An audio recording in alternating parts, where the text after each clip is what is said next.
Picture this. You've spent 5 long years saving for that once-in-a-lifetime Mediterranean cruise. The flights are booked, the bags are packed, and you're standing at the gate, hand in hand with your spouse, already tasting the sea air. You pass your passport to the agent. She scans it, and then you hear it, that harsh digital beep every flight attendant dreads. Her smile fades. She looks at the screen, then at you, and says softly, "I'm so sorry.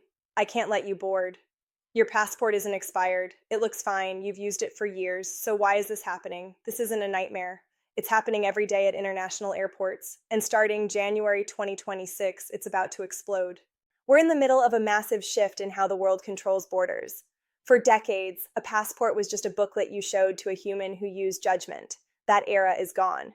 We've moved to rigid digital enforcement. Here's the industry truth most travelers don't know. Airlines are now the immigration police. If they let you board with the wrong documents, they face huge fines, sometimes thousands of dollars per person. Because of that fear, the human element is disappearing. That kind gate agent can't bend the rules anymore. If the system says no, you don't fly. The date printed in your passport is no longer the date that really matters. And for those of you who've traveled the same way for decades, these invisible rules are the biggest threat to your retirement dreams. I'm not just sharing tips today, I'm warning you. For those new here, my name is Mila. I've spent 15 years as a flight attendant on major international routes. I've seen the joy of travel, but I've also stood at the aircraft door watching grown adults break down because a small paperwork mistake sent them home on the next flight. I call myself the guardian of travel because my own parents are in their 70s, and I saw how confusing this new digital world became for them.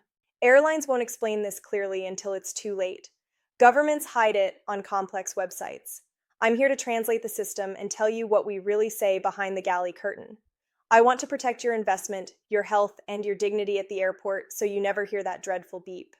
The first major shift hits those of you with American and Canadian passports. For most of your life, you enjoyed visa-free travel to Europe and the UK. You bought a ticket, landed, got a stamp, and went on your way.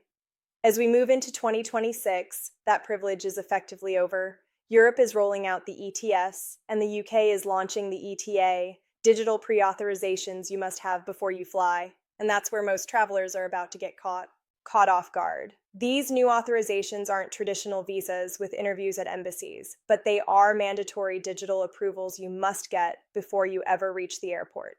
And here's why this is especially dangerous for older travelers. Many of you think, "I've never needed this before, so I won't need it now." That mindset is exactly what's going to strand people at gates in 2026. The airline systems now talk directly to European border databases. When you check in for a flight in New York or Toronto, the computer sends your passport number across the ocean and asks, "Does this traveler have a valid ETS or ETA attached?" If the answer is no, your boarding pass will not print. There is no override. The agent can't help you. I watched this happen years ago on a flight from Los Angeles to Sydney. A sweet, older couple had saved for a decade for an Australian cruise. They didn't know about Australia's digital authorization. They assumed their US passports were enough. At the gate, their documents were rejected, and I saw them sitting there with their bags as their plane left without them. They lost thousands in non-refundable cruise fees because of a simple online form they never knew existed. That scene is about to repeat itself in Europe and the UK every single day. So here's the survival plan. First, only use official sites. If you search online, most results will look real, but send you to third-party pages charging 5 times the price. Stick to government domains like europa.eu for Europe and gov.uk for the UK. Second, timing matters. Don't do this at the airport. While some approvals are instant, others take weeks if your name triggers manual review. Apply at least 1 month before you fly. Third, linkage is critical.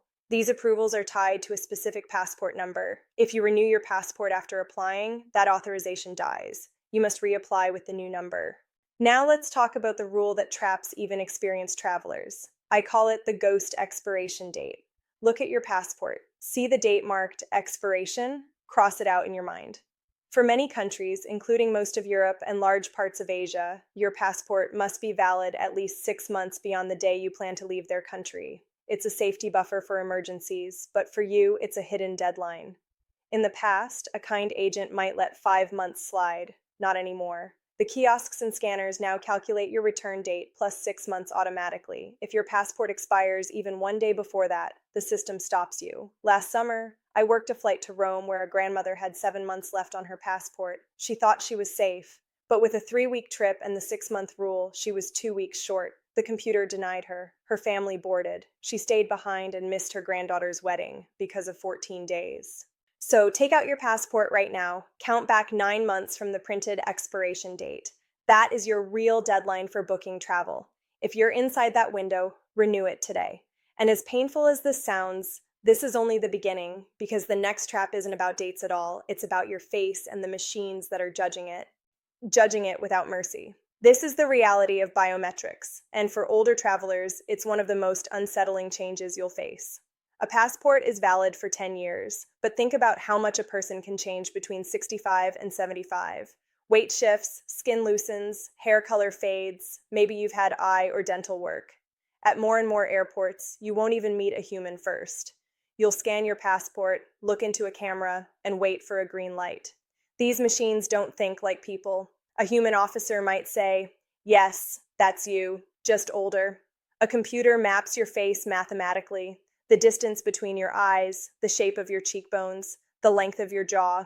If today's map doesn't match the one from 9 years ago closely enough, the system rejects you. For a senior traveler, having a red X flash and an armed officer step forward to escort you to secondary screening is terrifying. I've seen people get so flustered they can barely answer simple questions, which only makes things worse. I had a regular passenger in his late 70s who had lost about 60 pounds. He looked healthier than ever, but nothing like his passport photo. Flying through a major European hub, the e-gate rejected him 3 times.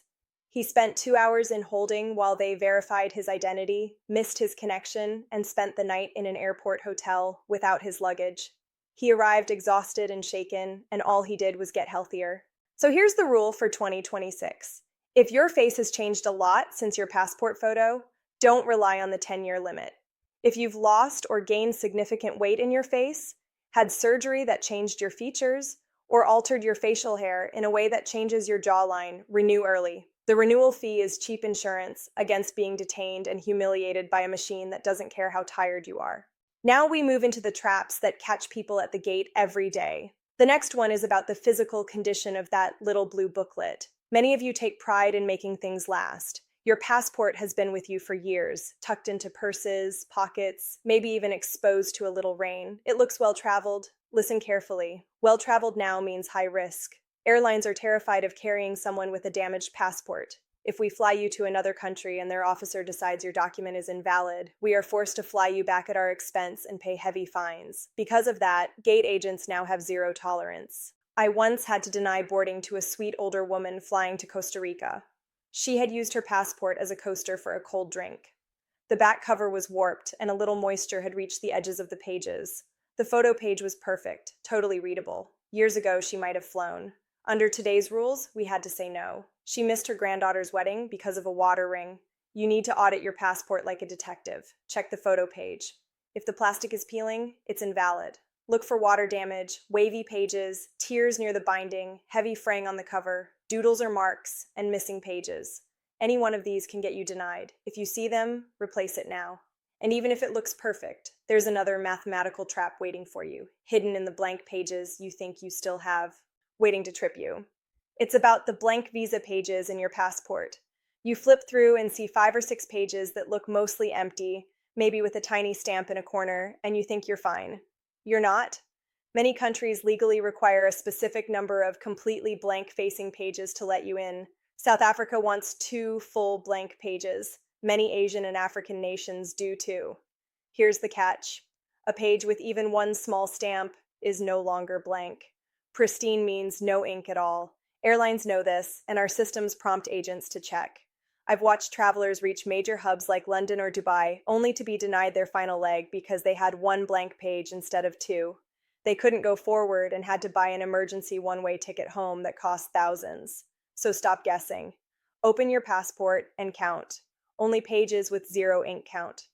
If you're planning multiple countries, like a cruise with several stops, assume at least 2 blank pages per country.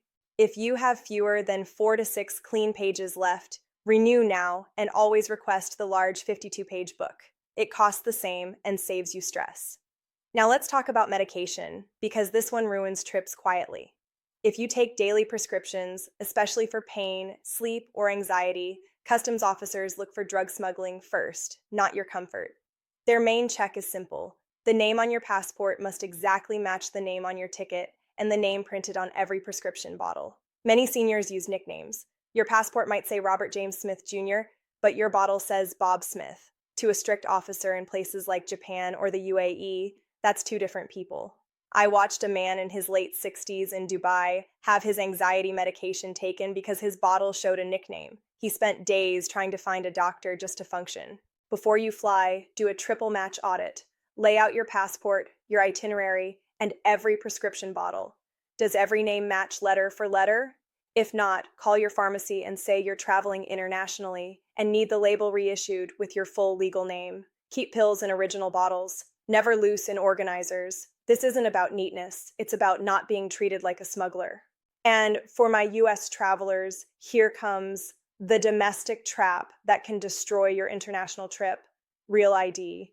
In 2026, if your driver's license doesn't have that star, TSA can stop you, even on a domestic leg, to connect overseas. You might have a passport in your bag, but if it's buried and you're flustered, that delay can make you miss your flight. Look at your license. No star means it's not compliant. Either go to the DMV now and get one, or commit to using your passport as your main ID for every flight. Keep it accessible from the moment you leave home, because the system won't care how long you've been traveling this way before. Because in 2026, habit won't protect you, preparation will. And this is where everything we've talked about comes together into one simple truth. The system you're walking into is not forgiving. It doesn't care how many years you've flown without problems. It only cares about what the computer sees at that moment. That's why I want you to build what I call your travel document ritual before every international trip. A week before you leave, sit at your table with good light and lay everything out: your passport, your boarding confirmation, your digital authorizations, your prescriptions. This is not busy work. This is your safety check. Start with your passport. Confirm the real expiration, not the printed one. Count those blank visa pages again. Feel the cover. Are the pages flat and clean? Then check your ETS or ETA approval. Make sure the passport number on that approval matches exactly what's in your book. One wrong digit can cancel your trip. Print a copy and save a PDF on your phone. Do not assume airport Wi-Fi will work when you need it. Next, review your name across every document: your ticket, your passport, your medication labels, even your travel insurance. The spelling must be identical. No nicknames, no missing middle names. I've seen people denied boarding because their ticket dropped a middle name that was on their passport. Call the airline if you see a mismatch. Fix it before travel day. Then comes the Real ID habit. Even if you have a compliant license, train yourself to reach for your passport at security. Keep it in a crossbody bag or a zipped pocket you never open unless you have to. Never bury it in luggage that could be gate checked. Your passport is your lifeline. Now let's talk about timing, because last-minute fixes rarely work anymore. Passport renewals are taking longer. Digital authorizations can stall. Pharmacies don't relabel bottles instantly. If something is wrong, you need days or weeks, not hours. That's why this ritual belongs on your calendar, not in your head. I also want you to prepare mentally for the airport itself. If a kiosk or agent says no, do not argue emotionally. The system won't bend. Instead, ask calmly what specific requirement failed. Sometimes it's something you can fix on the spot, like pulling up an approval email. Sometimes it isn't, and when it isn't, the hardest truth is this: walking away to fix it is better than being flown back at your own expense or losing your trip at a foreign border. This may all sound heavy, but there is a reason I'm being this direct. I am tired of watching seniors who did everything right in life lose their dream trips to invisible rules no one warned them about. You deserve better than that. And in this new world, better comes from knowing the traps before you ever reach the gate, because the final piece isn't about documents at all. It's about the mindset that will carry you safely through every airport from now on. From now on, I want to leave you with clarity, not fear. This new world of travel isn't cruel, it's just strict. When you stop hoping and start preparing, everything changes. Take out your passport, check the real expiration, count the blank pages, and look honestly at your photo. Match your name across every document and prescription. Use only official sites for approvals and do it early. This isn't about status, it's about dignity, safety, and protecting the trips you've worked for your whole life. My name is Mila, and I share this because you matter. Travel smart, stay confident, and never let a preventable mistake steal your journey.